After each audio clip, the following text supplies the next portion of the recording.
Welcome back to the Rebel's Edge. President Trump shows up at the NYSE, and almost every CEO that matters in New York shows up with him. What else is going on in the markets? Well, Pete and I will break that down on the Rebel's Edge right here. Bang!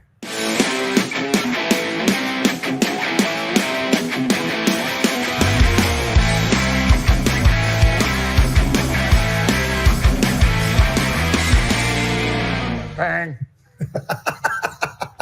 That's Pete Najarian. He is, as usual, in some point undisclosed. And I am back in Chicago. So great to be back here after the Cardone cruise, eh, Pete? I got to tell you, John, the Cardone cruise was awesome. And I will say that foundation, what an amazing work that they're doing, and raised a lot of money to go for those kids. So phenomenal. It's great. And excited to have been there. And thanks a lot to Ritz-Carlton as well. Yep. Thank you to the Cardone Foundation, Grant Cardone, Brandon Dawson, all the people that made that happen. All right, folks. Now we're going to talk about Macro Minute. And the Macro Minute from my side is going to be the European Central Bank cuts interest rates. Whenever interest rates go down, folks, it's good for instruments or assets that don't have yield. So for instance, Bitcoin, Ethereum, and so forth, they immediately reacted to that and moved to the upside. What do you got, Pete? Well, it starts off with CPI the other day, and it finishes with PPI this morning. And that was a big number. I was on with Maria Bartiromo, and it was absolutely incredible to watch how the markets were trying to digest this whole thing. As it turns out, it wasn't that bad, despite the fact that it's showing much hotter. And we all know this. When it comes to rate cuts, John, we're damn near at about 100% that we're going to get a rate cut here in December, and about 75% in January. Yep. Well, Pete, let's dive into some fantastic futures trading then. And by the way, great job with Maria today. If you don't have it already, folks, we'll put out a link, but it was a great interview with Pete going granular and somebody else going macro, because that's what Maria likes, and Pete did a great job. All right. I'm going to say fantastic futures, Pete. Ethereum. Why Ethereum? I already described ECB cut rates. Ethereum spikes to the upside. And you know what? Look at that chart. That's back to September, but nonetheless, it's more than a double, folks, for Ethereum. And we're sitting here with Trump, because the future president, number 47, is buying Ethereum, as well as Blackstone, who bought a ton of it over the past 48 hours. One thing I think people definitely need to keep an eye on, John, for my futures is the 10-year. We talk about it all the time, but just last Friday, it was trading at a 4.13, and now today we're at a 4.31. It's a pretty big jump in a very short period of time, something we want to keep an eye on. We've been moving to the right side. It's been pushing down, but we're seeing a little bit of a blip today. Let's just make sure we keep an eye on that so we can understand things a little bit better as we're trying to navigate through these markets. Absolutely, Pete. VIX is always an important indicator as well. All right. As many of you know, yesterday we released a special research report on the impact of AI on energy demand.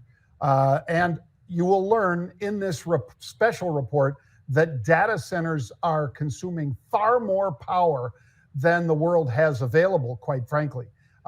This results in an energy crisis that will need some very creative solutions. Well, guess what? We are happy to say that we are involved with one of those solutions, Atom Beam.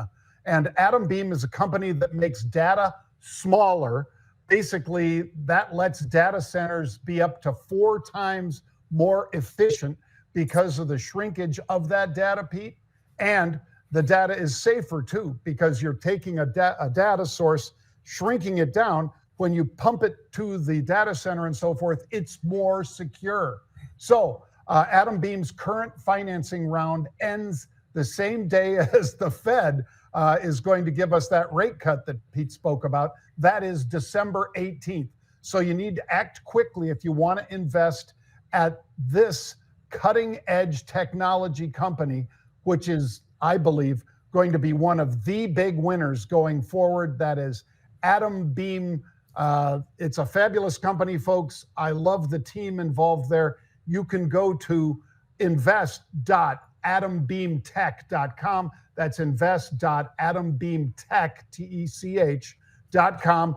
Click the QR code. You'll go right there, and you got to do it before December 18th. So make sure you take a good hard look at that right now, folks. All right, Pete, Adobe. Let's jump into that because they came out with positive results for their Q4 revenue, $5.6 billion. They expected 5.54. Well, that was obviously better than expected, but what did they do as far as guidance? I think that's what Pete's going to focus on. I am, John. Matter of fact, that Q4, that looked great, right? I mean, across the board, it looked absolutely outstanding. The problem is when you look ahead to Q1, they missed on that. When you look at the full year for 2025, missed on that. That's not good. And Adobe is getting the price of that right now by getting hit by about 13% to the downside. The free cash flow there is incredible. I was taking a long look at this name.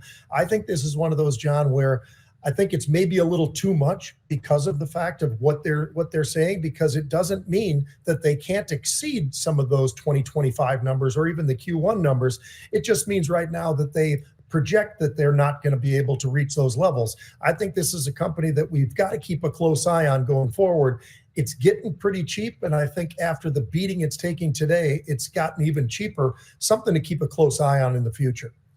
Certainly, Pete. And one to keep an eye on right now is Himax. That's H-I-M-X, pronounced Himax. It was up 25%, Pete. An analyst comes out and says, you know what? NVIDIA, Taiwan Semi, they might be a supplier to both. And we both know, Pete, that the demand for what NVIDIA is making, or at least designing, and what Taiwan Semi makes for them is one of the hottest chips ever. And Elon Musk bought 100,000 of them. That's how popular this stuff is, Pete. Yeah, the volumes are absolutely there, John. Himax is absolutely ripping to the upside on top of that. And when you look at the strong earnings growth that they've had, everything seems to be lining up that maybe this stock, even after this move, has a little bit more room behind it. If you absolutely have some sort of a connection with both NVIDIA and Taiwan Semi, you're a Taiwanese company already, I think this is one to keep a very close eye on. And obviously with unusual options in there, that doesn't seem so bad either, John. I think that that's something, if we see more options come in here looking for even more upside, there is no reason not to think that this thing could very easily hit $10 in the not too distant future. And look at that bet, folks. They came in and bought a lot of those calls very quickly this morning. That is a live one, not one from yesterday or the day before. And the stock has already moved up to the highs of the day with this additional call buying. All right, let's talk about Ciena, Pete, because in the pre-market, everybody was just poo-pooing this one because the shares were down as much as 5 or 7%. Networking company reported Q4 earnings that were short of market expectations. We talk about it all the time. That's not good. And if guidance isn't hugely positive, you're not going to offset that. But guess what? The guidance ended up being for the next quarter ended up being something that was positive enough, and or somebody decided, Pete, that maybe the sell-off for an optical networking company like Ciena was just too much, and they wanted to jump back in, and they drove it to a double-digit gain. It's amazing. I haven't seen one turn like that, John, in a really, really long time. As a matter of fact, I'd have to go way back. But when you really look at this company and some of the read through, it absolutely had to do, once again, with the most important thing, which is the guidance. Those numbers that they put up were bad. And when I say bad, they were absolutely awful. They missed year over year. They missed just about everything that you'd be looking for. And that was a real problem. But because of some of the strategic outlook that they've got, as well as the outlook itself and the positive guidance, people just turned and burned and started buying this name. Definitely want to keep an eye on it. I wouldn't chase it right here. I would wait for an opportunity for any kind of pullbacks to look into this one. But Ciena had everybody basically whipped as far as today, because that move down early and then up, that's an incredible day. And with the chart can't even show how big that move really was. Yeah. Well, how about this one then, Pete? Warner Brothers Discovery. What we discovered with unusual option activity, by the way, folks, was that people really wanted in a big way. I mean, they were coming for calls ahead of this. So maybe somebody had a little clue, let's call it, Pete, that something might be coming, because they came in and announced that they're going to basically have two core operating divisions: global linear networks, and then streaming and studio. That has caused WBD to jump to the upside, and anybody that was in the calls is a happy camper today.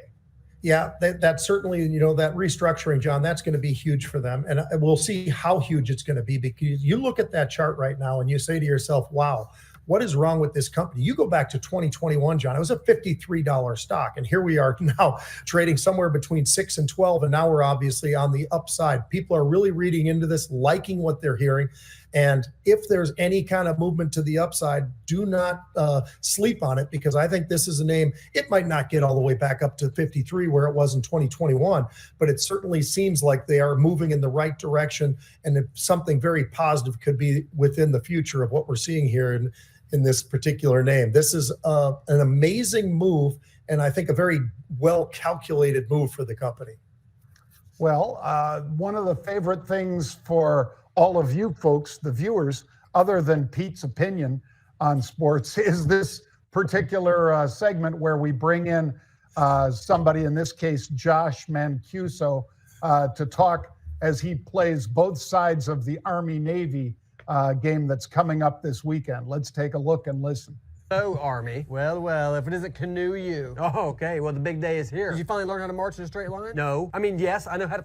I'm talking about the Army-Navy football game, okay? You're going down. All right, settle down, Popeye. All right, you don't stand a chance. We're 11th, 19th in the AP poll. We also were ranked for a while. Yeah, until you got destroyed by Notre Dame and Tulane. They beat you pretty good too, Notre Dame did. That's our only loss. You couldn't beat Rice. I'm not even talking about the school. You know what? Why are y'all called cadets? I'm not even talking about the school. You're the midshipmen. What is that? Just call it what it is, okay? You're sailors. It's pretty amazing. Your mascot is a mule, okay? That's like a half-assed horse. Yours is a goat. Remember when we kidnapped your goat? You got the wrong one. You literally kidnapped the wrong goat. Another failed mission by a West Point plebe. You know what? You'll wait till the march on, okay? You try and keep up for once. At least they look good at the game, okay? Are your cadets going to wear their special little coat dresses? They're overcoats, and yes, they'll be wearing them, and after the game, they're going to watch as you guys sing your song first. No, sir. We're singing second this year. No, you definitely are not. You're losing, okay? Our quarterback is a running back.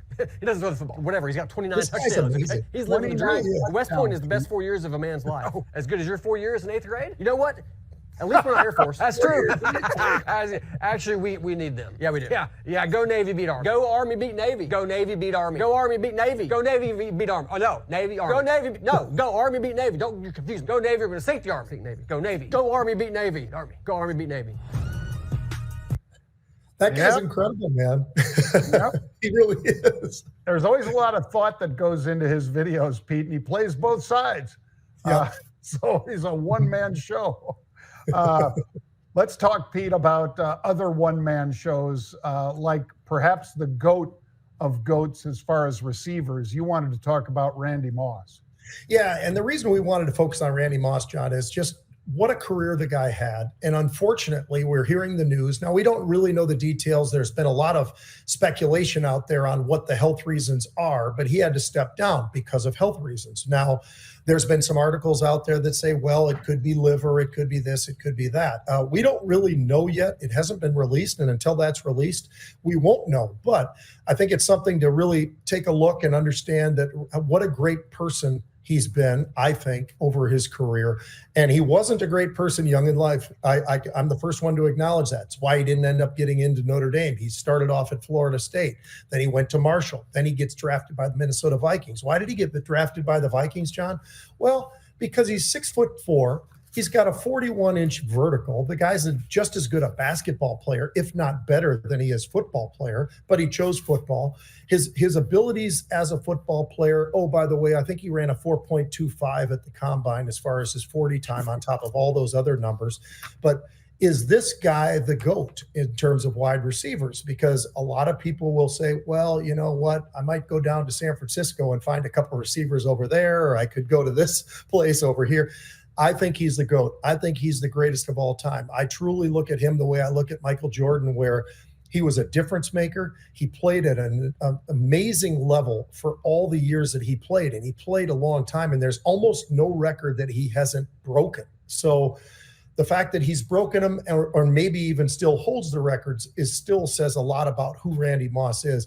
He's a fun guy. He had a few issues once in a while up in Minnesota, but other than that, John, the guy has been a great person on and off the field. I love the guy. I think he's a special person. Our prayers go out to whatever the issue is that's caused him to step away from ESPN. But is he the GOAT for you as well, John? Because he certainly is for me. I mean, Jerry Rice was great, but he was not Randy Moss.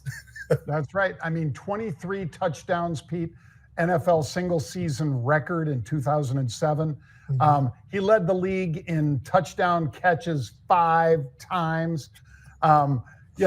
There's hardly anything that we could say about him that is not record breaking. He's, of course, in the Hall of Fame along with Jerry Rice, of course, because the discussion would really just be those two, Pete. Mm-hmm. There's everybody else, Megatron and many of these fantastic receivers were great, but those two, Jerry Rice and Randy Moss, are a whole different level than everybody else. Yeah. All right. Next up, we'll jump to Bill Belichick, because this is a very interesting story. So obviously, anybody who doesn't know the full story, Belichick's been in the NFL, John, since 1975. He's 72 years old. And apparently, even though he might have thought he was done, he's not done. And he actually did take an interview. He's interviewed in the NFL level before, or at least had conversations. That's what we've been told. But he got a call from North Carolina, and it looks like he has accepted to be the head coach at North Carolina. A lot of people would say, you know what? Here's the problem. It's college football, not the NFL. And I would push back and say, oh, no. Basically, college football is the NFL now. It's just a starter league. And as a matter of fact, with starters that make a lot of money, much more money than many players in the NFL, right? So between the NIL stuff that he can deal with, and I think suddenly North Carolina is going to do pretty well in terms of getting some of those alumni to kick in some money, Michael Jordan and others. I really think that this could be an incredible hire because of the fact that he really is going to a free agency. They've got NIL. What's the difference between the portal and free agency? Pretty much nothing, right? I mean, so for the people who say he's not at the college level, I would disagree. And I would say that it's something that I think he can step in and do well almost immediately. And I think there's a lot of kids out there that still respect Tom Brady and understand what he did when he was at New England. The only negative that I would say about Bill Belichick is this, John. Here are the stats. When he was with Brady, he's won 243 games and lost 75. Without Brady, he's won 84 games and lost 103. So I would say that there's a lot of credit that goes to Tom Brady for a lot of the victories that he's had in his career. But that's not to say he's not a great coach, because I think he is. And I think he's going to do really well at North Carolina. How about you? I would agree. For all the reasons you laid out, I don't need to reiterate them, Pete, but the fact that it's so similar to free agency now with the portal and so forth, I think he'll bring a lot of kids to North Carolina that wouldn't have otherwise decided to go there, much like Dion did at Colorado. Right. So I really look forward to him being on the sidelines next year, Pete, as I think he will be for North Carolina. Mm-hmm. And you hit on the other big thing. They're going to have enough NIL money to sign big players. And it's not just Michael Jordan. There's a lot of high-profile grads and hangers-on that just love to go to those games. And to see the Tar Heels be as good as they can be in football, maybe even matching what they do in basketball. So I like it, and I think he'll do well there. Yeah. Well, folks, thanks for joining us. Sorry, Pete, you were going to say? No, go ahead. It's all good. We're ready to roll. All right. I was going to say, thank you very much for joining us. Of course, Pete and I travel on Fridays. So right now we don't do a show on Fridays, but we will be back Monday with the Rebel's Edge, 1 p.m. Eastern Time today. See you, folks.